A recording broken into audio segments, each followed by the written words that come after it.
பாலும் தெளிதேனும் பாகும் பருப்பும் இவை நாளும் கலந்துனக்கு நான் தருவேன். கோலம் செய்துங்கக் கரிமுகத்து தூமணியே நீ எனக்கு சங்கத்தமிழ் மூன்றும் தா. மூஷிக வாகன மோதகஸ்த சாம்பரகர்ண விளம்பித சூத்ர வாமனரூப மகேஸ்வரபுத்திர விக்ன விநாயக பாதநமஸ்தே. ஜெய்கணேச ஜெய்கணேச பாகிமாம், ஸ்ரீகணேச ஸ்ரீகணேச ரக்ஷமாம். பகவதி யூடியூப் சேனல் நேயர்களுக்கு டாக்டர் ஹரிஹர சர்மாவின் பணிவான நமஸ்காரங்கள். சக்தி ஜோதிடர் குழுவின் சார்பாக வைகாசி மாத பலன்களை பற்றி பார்ப்பதற்காக அடியேன் சக்தி சோமியா ஐயா நானும் டாக்டர் ஹரிஹர சர்மா ஐயா அவர்களும் ஆஸ்ட்ரோ KS ஐயங்கார் அவர்களும் வந்திருக்கின்றோம். இப்போ இந்த வைகாசி மாத பலன்கள் 14/5/2024 முதல் 14/6/2024 வரைக்கும் வைகாசி மாதம். இந்த வைகாசி மாதத்துலேயும் என்னென்ன நல்ல நாட்கள் சுப நாட்கள் இருக்கிறது, அதே போல் கிரக நிலைகள் எப்படி இருக்குது அப்படிங்கிறத பற்றி நம்முடைய டாக்டர் ஹரிஹர சர்மா ஐயா சொல்லுவாங்க. அனைவருக்கும் ஹரிஹர சர்மாவின் பணிவான நமஸ்காரங்கள். நாம் இப்போ பார்க்க போகிறது ஒவ்வொரு மாதமும் பலன்கள் பார்த்துக்கிட்டு வரோம். அதுபடி இந்த வருஷம் குரோதி மாதம் வைகாசி மாத பலன்களை பார்க்க போகிறோம். சரி, பலன்களை பார்க்க போகிறதுக்கு முன்னாடி இந்த மாதத்தில் என்னென்ன விசேஷ நாட்கள் அப்படின்னு பார்த்தோம்னா ரொம்ப சௌரியமாக இருக்கும். இதில் பிறக்கும் பொழுதே பார்த்தீங்கன்னாக்கா வைகாசி மாதம் 21ஆம் தேதி, அதாவது ஆங்கில தேதி 3/6/2024 திங்கக்கிழமை. நமக்கு பொறுத்தளவுக்கு என்றைக்குமே ஒரு புது மனைக்கு பூஜை போடணும் அப்படின்னாக்க வாஸ்து நாட்களில் போடுறது சிறப்பாக இருக்கும். வாஸ்து நித்திரை விடுற நாட்கள் அப்படின்றத பொறுத்தளவு பார்த்தா வருஷத்துக்கு 8 நாட்கள் வரும். நம்மளோட அதிர்ஷ்டமோ என்னமோ இப்போ இந்த வைகாசி மாதத்துலேயே இந்த வாஸ்து நித்திரை விடுற நாள் வருது. அப்போ இதுவரையிலும் மனை வாங்கி வச்சுட்டு பூஜை போடுறதுக்கு காத்துக்கிட்டு இருந்தவங்க அத்தனை பேருக்கும் இந்த 3/6/2024 அன்னைக்கு வாஸ்து நேரம் அப்படின்றது காலையில் 9:05 10:35 வரலும் இருக்குது. அதுலேயே ஆஸ்பீசியஸ், அதாவது மிக பரம பவித்திரமான நேரம் அப்படின்றது 9:59 10:35 வரணும். இந்த காலகட்டங்களில் ராகு காலம், யமகண்டம், குளிகை, கரிநாள் எதுவுமே பார்க்க வேண்டாம். வாஸ்து நித்திரவிட நாள் பூஜை போட்டாச்சு அப்படின்னா அந்த கட்டட வேலை நிற்காமல் கண்டினியூவாக போகும். கேட்ட இடத்துல பணம் கிடைக்கும், அதே போல் மெட்டீரியல் எல்லாமே கிடைக்கும். எந்த சங்கடமும் இல்லாமல் நிகழ்த்தக்கூடிய நாள் இந்த வைகாசி மாதம் 21ஆம் தேதி, ஆங்கில தேதி 3/6/2024. சரி, இதுக்கு அடுத்தது பார்க்கணும் அப்படின்னாக்க வைகாசி மாதம் அப்படின்னாலே விசாகம் அப்படின்றது. வைகாசி விசாகம் வருது வைகாசி மாதம் 10ஆம் தேதி, ஆங்கில தேதிக்கு 23/5/2024 வைகாசி விசாகம். சரி, இதுக்கு அடுத்தது வைகாசி மாதம் 15ஆம் தேதி, அதுக்கு ஆங்கில தேதி அப்படின்றது 28/5/2024 அக்னி நட்சத்திர தோஷ நிவர்த்தி. எப்பொழுதுமே அக்னி நட்சத்திரத்தை பொறுத்தளவுக்கு சூரியன் சித்திரை மாதத்தில் பரம உச்சத்தில் வரும்போது வரக்கூடியது அக்னி நட்சத்திர தோஷம்னு பேர். அக்னி நட்சத்திரன்றது மே 4 மே 21 வரையிலும் அக்னி நட்சத்திரம் இருக்குது. அதில் முன்கத்திரி பின்கத்திரி எப்படிம்பாங்க.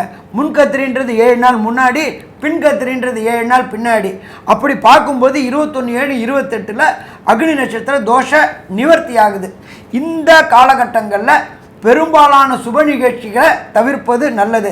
வேறு தவிர்க்க முடியாமல் பண்ணணும்னா அருகில் உள்ள ஜோசியர்கிட்ட கேட்டுக்கிட்டு பண்ணலாமான்னு கேட்டுக்கிட்டு பண்ணுங்கள்.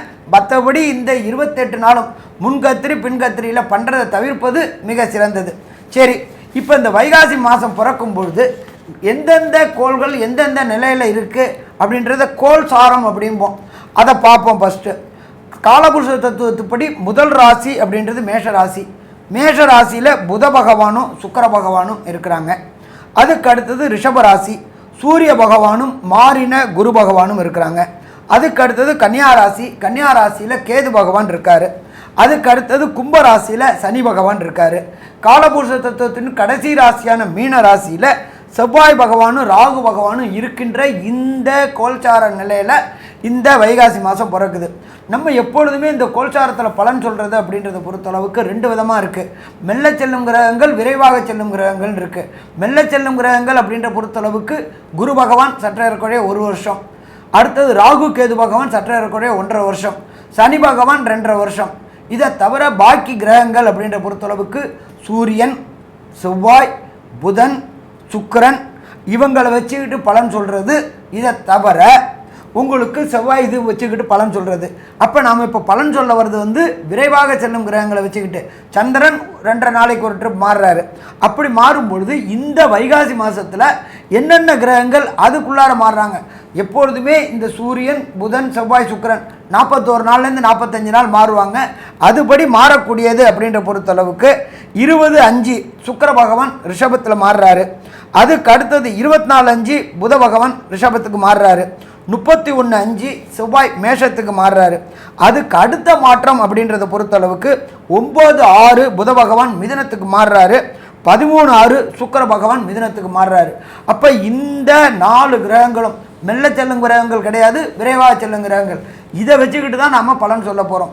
அதுபடி இப்போ பலனை பொறுத்தளவுக்கு மேஷத்திலிருந்து மீனத்துக்கு வரையிலும் ஒவ்வொரு ராசிக்கும் என்னென்ன பலன்கள் உண்டு அப்படின்றத விரிவாகவும் விளக்கமாகவும் பார்ப்போமா? சிம்மராசி நேயர்கள், இப்போ சிம்மராசி நேயர்கள் அப்படின்னு சொல்லக்கூடியவங்க வந்து பூர நட்சத்திரம் 1, 2, 3 பாதம், மக நட்சத்திரம் 1, 2, 3, 4 பாதம், உத்திர நட்சத்திரத்தில் 1 பாதம் ஆக இந்த 9 பாதம் கொண்டவர்கள் வந்து சிம்ம ராசிக்காரர்கள்.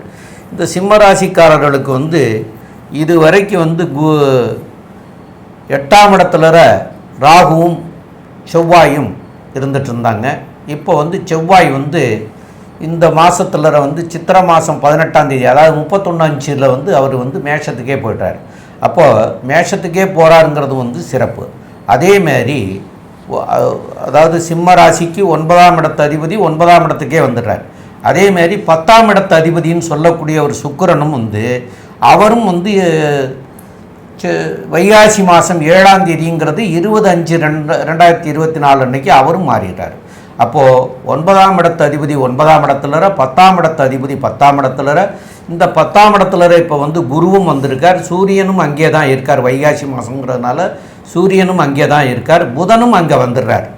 புதன் வந்து வைகாசி மாதம் 11ஆம் தேதி, அதாவது 24/5க்கு வந்துடுறார். அப்போது இந்த சிம்மராசிக்காரர்களுக்கு 9 குடையவன் 9லையும் 10 குடையவன் 10லையும் மாச கிரகங்களாகிய புதன், சுக்கிரன், சூரியன் இந்த 3 பேருமே வந்து 10ஆம் இடத்துக்கு வந்துடுறாங்க. அப்போ சுக்கிரன் ஆட்சி பெற்று 10ஆம் இடத்துல இருக்கார். குருவும் வந்திருக்கார். இப்போது இவ்வளவு இந்த சிறப்பான காலமாக இந்த காலத்தை எடுத்துக்கலாம். இந்த வைகாசி மாதத்தை, அதாவது 9, 10 குடையவர்கள் 9 குடையவர் 9ல் 10 குடையவர் 10ல் இருந்தால் தர்மகர்மாதிபதி யோகம்னு சொல்லக்கூடியது. அது போக மாச கிரகங்கள் வச்சு தான் நாங்கள் பலனை இந்த வைகாசி மாத பலனை சொல்கிறோம். எல்லா கிரகங்களும் 10ஆம் இடத்துல இருக்குது. அப்போ 10ஆம் இடத்துல இருக்கிற போது இதில் 6 குடையவன், அதாவது உங்களுக்கு 6 குடைய சனி பகவான் 7ஆம் இடத்துல இருக்கார். இப்போது இது வரைக்கும் வந்து தொழில்துறையில் நசிஞ்சு போயிருந்தவங்களுக்கெல்லாம் தொழில்துறைகளில் சிறப்பான அமைப்பை தரக்கூடிய காலகட்டமாக இருக்கும். இதை பற்றி உள்ள விவரங்களை நம்முடைய KS ஐயங்கார் அவங்க வந்து சொல்லுவாங்க. ஐயா, அற்புதமாக சொன்னீங்க. அதாவது ராசிநாதன் திக்பலம் பெற்றிருக்கார், பெரிய ஏற்றம். ராசிநாதன் சிம்ம ராசிக்கு வந்து சூரிய பகவான் 10ஆம் இடத்துல திக்பலம் பெற்றிருக்கிறது பெரிய ஏற்றத்தை கொடுக்கக்கூடிய காலகட்டம். திக்பலம் அப்படின்னு சொன்னாலே ராசியில் ஆட்சி பெற்றதற்கு சமம் அப்படின்றது. அதாவது ஷட்பலத்தில் வந்து அதாவது ஆட்சி பெற்றதற்கு அடுத்தது பார்த்தோம்னா திக்பலத்தை சொல்லுவோம். இந்த திக்பலம்னு சொல்லக்கூடியது 10ஆம் இடத்துல சூரிய பகவானுக்கு திக்பலம் வரக்கூடிய காலகட்டம். இதில் வந்து என்ன அப்படின்னா சூரியன் ஆட்சி பெற்றதற்கு சமம் அப்படின்றதுனால அரசியல், அரசு செல்வாக்கு பெற்றவர்கள், அரசு கான்ட்ராக்ட் எடுக்கிறவர்கள் இவங்களுக்கெல்லாம் பெரிய ஏற்றம் கிடைக்கக்கூடிய காலகட்டம். இதை தவிர பார்த்தீங்கன்னா சுக்கிரனும் 10ஆம் அதிபதினு சொல்லக்கூடியவர் அவரும் ஆட்சி பெற்று போயிருக்கார். 10ஆம் இடத்துல வந்து திக்பலம் பெற்ற சூரியனும் சுக்கிரனும் ஆட்சி பெற்று போயிருக்கிறதுனால கலைத்துறையில் பார்த்தீங்கன்னா அங்கே டாமினேஷன் ரொம்ப அதிகமாக இருக்கும். கலைத்துறையில் வந்து பெரிய ஏற்றம் கிடைக்கக்கூடிய காலகட்டமாக இருக்கும். அதுவும் டைரக்டர்ஸு, ஃபிலிம் டைரக்டர்ஸுக்கெல்லாம் பெரிய ஏற்றம் கிடைக்கக்கூடிய காலகட்டம். அரசு துறை, அரசியலில் இருக்கிறவங்களுக்கு நல்ல ஒரு ஏற்றம் இருக்கும். இருந்தாலும் 10ஆம் இடத்துல குரு பகவான் இருக்கிறதுனால சிறு பிரச்சனைகள் இருக்கும்.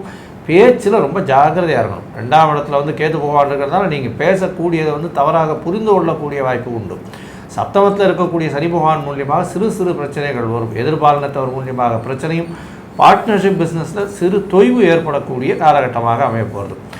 இந்த மாதம் பார்த்தோம்னா குரோதி வருஷம் வைகாசி மாதத்தில் உங்களுடைய ராசிக்கு 9ஆம் அதிபதி 9ஆம் இடத்துல ஆட்சி, 10ஆம் அதிபதி 10ஆம் இடத்துல வந்து ஆட்சி இது இருக்கிறதும் திக்பலம் பெற்ற சூரியன் இருக்கிறதுனால தர்ம கர்மாதிபதி யோகம் ஏற்கனவே ஐயா சொன்னார். 9-10 அதிபதிகள் 9-10 ஆட்சி பெற்று இருக்கிறது பெரிய ஏற்றம்.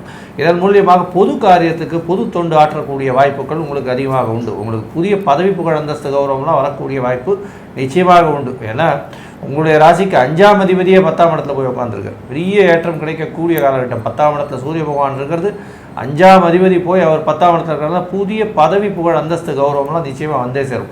அரங்காவலர், கோவில் ஹெச்ஆர்என்சி அந்த மாதிரியான பொசிஷனில் வந்து கோவில்கள்லாம் வந்து ஒரு அரங்காவலர் அந்த மாதிரியான பொசிஷன்ஸ் வரக்கூடிய காலகட்டமாக இந்த மாதம் உங்களுக்கு அமைய போகிறது.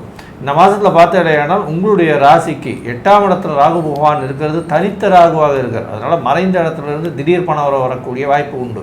வெளிநாட்டிலிருந்து நல்ல ஒரு ஏற்றமான ஒரு விஷயம் வரும். வெளிநாட்டின் மூலியமாக பணம் வரக்கூடிய வாய்ப்புகள் உண்டு. மறைந்த இடத்திலிருந்து திடீர் பொருள் வரக்கூடிய வாய்ப்புகள் நிச்சயமாக உண்டு. இந்த சிம்மராசிக்காரர்களுக்கு பார்த்தீங்கன்னா 11ஆம் அதிபதி 10ஆம் இடத்துல இருக்கிறதும் 2ஆம் அதிபதி 10ஆம் இடத்துல இருக்கிறதன் மூலியமாக நல்ல ஒரு ஏற்றம் கிடைக்கும். தொழிலில் அபரிமிதமான ஏற்றம் இருக்கும். அதுவும் வந்து பார்த்தோன்னா வேலை, புதிய வேலை கிடைக்கக்கூடிய பாக்கியம் நிச்சயமாக உண்டு.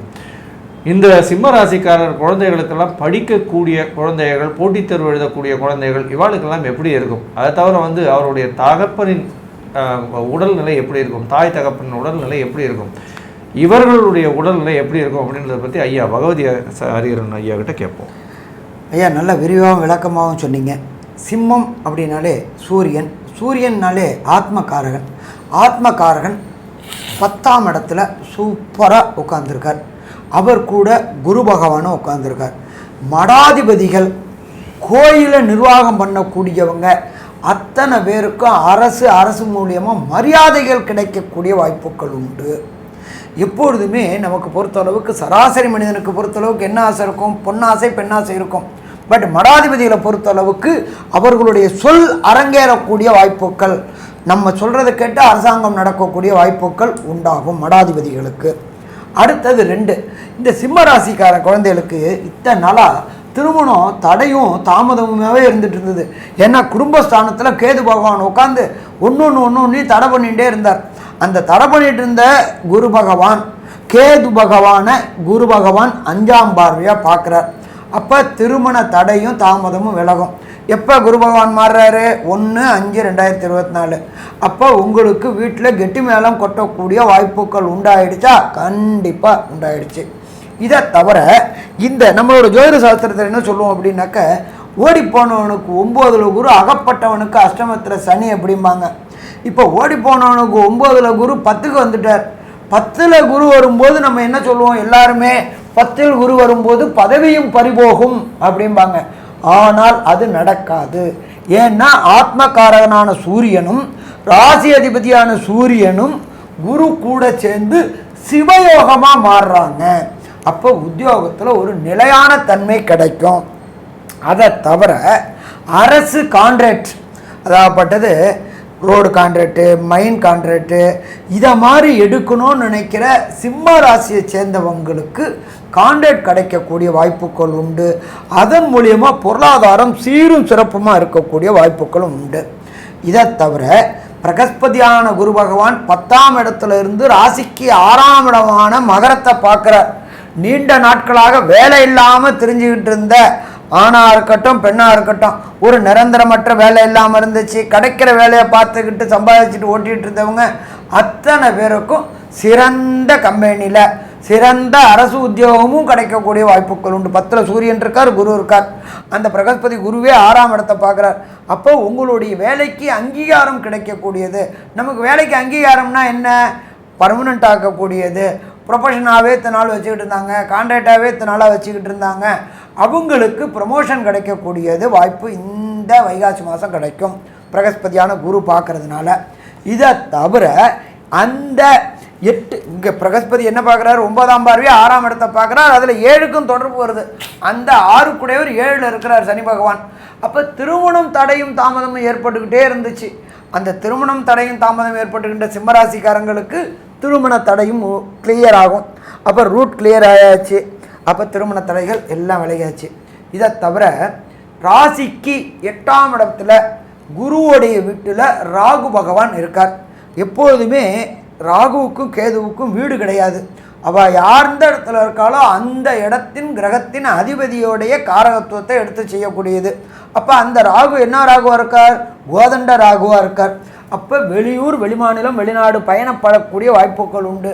அதே போல் வெளியூர் வெளிமாநிலத்திலேருந்து திடீர் வருமானம் வரக்கூடிய வாய்ப்புகள் உண்டு. இந்த ராகு அப்படின்றதே பிரம்மாண்டம்போம். அப்போ லாட்ரி, ரேஸு, ட்ரேடிங்கு இதை மாதிரி பண்ணுறவங்களுக்கு அதிர்ஷ்டம் தேடி வரக்கூடிய வாய்ப்புகளும் இந்த காலகட்டங்களில் உண்டு. ஸோ மொத்தத்தில் சிம்மராசியை பொறுத்தளவுக்கு இந்த காலகட்டங்கள் அப்படின்றது அதிர்ஷ்டமான காலகட்டங்கள்னு சொல்லலாமா? கண்டிப்பாக அதிர்ஷ்டமான காலகட்டங்கள்னே சொல்லலாம். சரி, இதில் பொறுத்தளவுக்கு ஒரு சில பேருக்கு தசாநாதனோ புத்திநாதனோ அந்தரநாதனோ சூட்சுமநாதனோ செயல்படலை அப்படின்னா இந்த வைகாசியில் 32 தேதியில் சிறு சிறு பிரச்சனைகள் ஏற்படக்கூடிய வாய்ப்புகள் உண்டு. எல்லா நாளும் சுபதினமாக இருக்குமா? எல்லா நாளும் சுபதினமாக இருக்காது. சந்திராஷ்டம தினங்கள் என்னென்னைக்கு, அப்போ அன்னைக்கு என்னென்ன முயற்சிகள் செய்யக்கூடாது அப்படின்றத நம்ம ஐயா சொல்லுவாங்க. அதே போல் இந்த தசாநாதனோ புத்திநாதனோ அந்தரநாதனோ சூட்சுமநாதனோ சரியில்லை அப்படிங்கும் பொழுது அதுக்குண்டான எளிய பரிகாரத்தையும் நம்ம ஐயா சக்தி சோமையா அவங்க சொல்லுவாங்க. ரொம்ப அற்புதமாக தெளிவாக விளக்கமாக சொன்னீங்க ஐயா. இப்போது இந்த சிம்மராசிக்காரர்களுக்கு இது நாள் வரை தாயாருடைய உடல்நிலையில் தொல்லைகள் கொடுத்துட்டு இருந்திருக்கும். அப்போ தாயாருடைய தொல்லைகள் அதாவது 4ஆம் இடம்னு சொல்லக்கூடியவர் செவ்வாய் பகவான். அப்போ 4ங்கிறது தாய் ஸ்தானம். அப்போ தாய் ஸ்தானத்துக்குரியவர் செவ்வாய் கடந்த மாதம்லாம் பார்த்திங்கன்னா அவர் சனியோடு சேர்ந்து இருந்தார். அப்போ சனியோடு சேர்ந்து இருந்த காரணத்தினால தொல்லைகள் தாய்க்கு மிக மிக அதிகமான தொல்லைகளை எல்லாம் கொடுத்துட்டு இருந்தார். இப்போ செவ்வாயும் அங்கேருந்து மாறி அவர் மீனத்தில் இருக்கார். இப்போ இந்த வைகாசி மாதத்தில் அவர் மீனத்துக்கு வந்துட்டார்.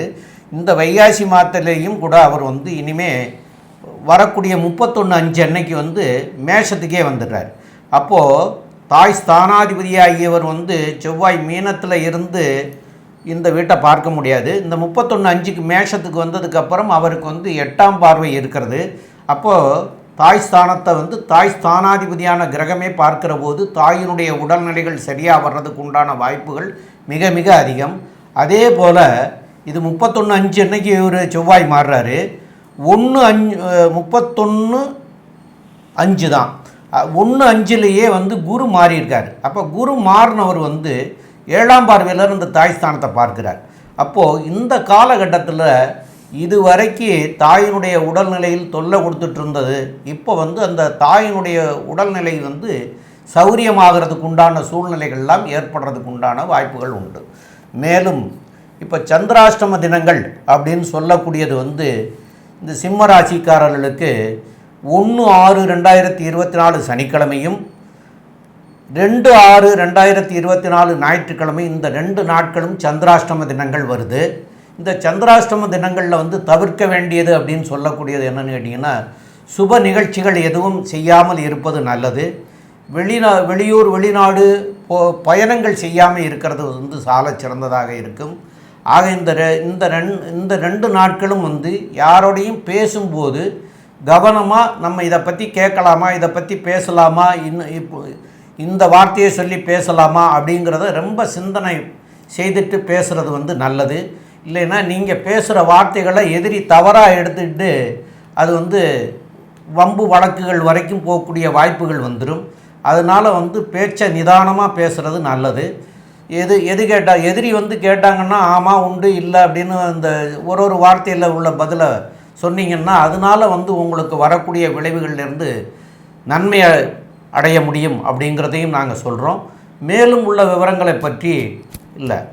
இப்போ உங்களுக்கு தசாநாதன் அந்தரநாதன் புத்திநாதன் இதெல்லாம் சரியில்லாமல் இருக்குது அப்படின்னு சொல்கிறவங்க உங்களுக்கு என்ன திசை என்ன புத்தியும் நடக்குதுன்னு தெரிஞ்சதுன்னா அந்த புத்திக்கு உண்டான கிரகத்தை போய் வழிபடுறது சால சிறந்ததாக இருக்கும். எனக்கு அதெல்லாம் தெரியாதுங்க அப்படின்னு சொல்கிற போது இந்த சிம்ம ராசிக்காரர்கள் ஞாயிற்றுக்கிழமை அன்னைக்கு சூரிய பகவானை போய் வழிபட்டுட்டு வர்றது சால சிறந்ததாக இருக்கும்.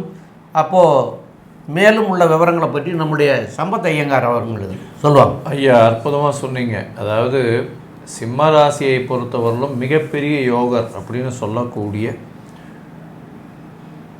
செவ்வாய் பகவான் 4-9 ஒரு திரிகோண கேந்திர அதிபதி அப்படின்னு சொல்லக்கூடியவர் 9ஆம் இடத்துலையே வந்து ஆட்சி பெற்று போயிருக்கக்கூடிய காலகட்டமாக இருக்கிறது பெரிய விசேஷம். இந்த சிம்ம ராசிக்கு பார்த்தேலையானால் இந்த மாதத்தில், அதாவது ஐயா சொன்ன மாதிரி 31/5 இப்போ பார்த்தேன்னா இந்த வைகாசி மாதம் நடுவில் ஒரு 18ஆம் தேதி வாக்கில் செவ்வாய் பகவானும் மாறுறதுனால பெரிய ஏற்றம் கிடைக்கக்கூடிய காலகட்டம். தாயின் உடல்நிலை, தந்தையின் உடல்நிலை நல்ல ஒரு ஏற்றத்தை கொடுக்கக்கூடிய காலகட்டம். ராசிநாதன் திக்பலம் அடைஞ்சிருக்கிறதுனால உடல் நலத்தில் நல்ல ஏற்றம் இருக்கும். தீர்க்கமான சிந்தனை உண்டு. உங்களுடைய ராசிக்கு 10ஆம் இடம் வலுப்பெற்று போகிறதுனால புதிய தொழில் அமையக்கூடிய வாய்ப்பு உண்டு. அரசாங்கம், அரசியல் சார்ந்தவர்களுக்கு பெரிய ஏற்றம் கிடைக்கக்கூடிய காலகட்டமாக இருக்கும். இருந்தாலும் 7ஆம் இடத்தில் இருக்கக்கூடிய சனி பகவான் மூலியமாக எதிராளிகளை நம்ப வேண்டாம். எதிராளிகள்னு சொல்லக்கூடிய நண்பர் வட்டாரங்களை நம்பாமல் இருக்கிறது ரொம்பவும் நல்லது. பொறுமையாக இருக்கிறது நல்லது. கணவன் மனைவிக்குள்ள சிறு சிறு பிணக்கு வந்தாலும் அது சுமூகமாக போகக்கூடிய வாய்ப்புகள் உண்டு. பேச்சில் மிகவும் கவனம் தேவை. பணவரவிற்கு பஞ்சம் இருக்காது. தொழிலில் அபிவிருத்தி ஏற்படக்கூடிய வாய்ப்புகள் நிச்சயமாக உண்டு. மறைந்த இடத்திலிருந்து பணவரவு வரக்கூடிய வாய்ப்புகள் நிச்சயமாக இருக்கும். படிக்கக்கூடிய மாணவர்கள் போட்டித் தேர்வில் வெற்றி பெறக்கூடிய காலகட்டமாக இந்த மாதம் அமையாது. மொத்தத்தில் இந்த மாதம் உங்களுக்கு 7ஆம் இடத்துல சனி பகவான் இருந்தாலும் குரு பகவான் மூலியமாக நல்ல ஒரு ஏற்றமும், ராசிநாதன் மூலியமாக நல்ல ஒரு ஏற்றமும், 10ஆம் அதிபதியான சுக்கிரன் மூலியமாக நல்ல ஒரு ஏற்றம் கிடைக்கக்கூடிய காலகட்டமாக இந்த மாதம் அமையிறது அப்படின்னு சக்தி ஜோதிட குழு சொல்லுது. நன்றி, நமஸ்கார். ஸ்ரீ பகவதி யூடியூப் சேனல் பார்த்த அன்பர்களுக்கு நன்றி. இதே போன்று ஆன்மீக தொடர்புடைய, ஜோதிட தொடர்புடைய தகவல்களை தொடர்ந்து நீங்கள் பெற ஸ்ரீ பகவதி யூடியூப் சேனலை சப்ஸ்கிரைப் செய்யுங்கள் மற்றும் அருகில் உள்ள பெல் ஐக்கானை அதை அழுத்தினீர்கள் என்றால் தொடர்ந்து என்னுடைய சேனலை பார்க்க முடியும். நன்றி, நமஸ்காரம்.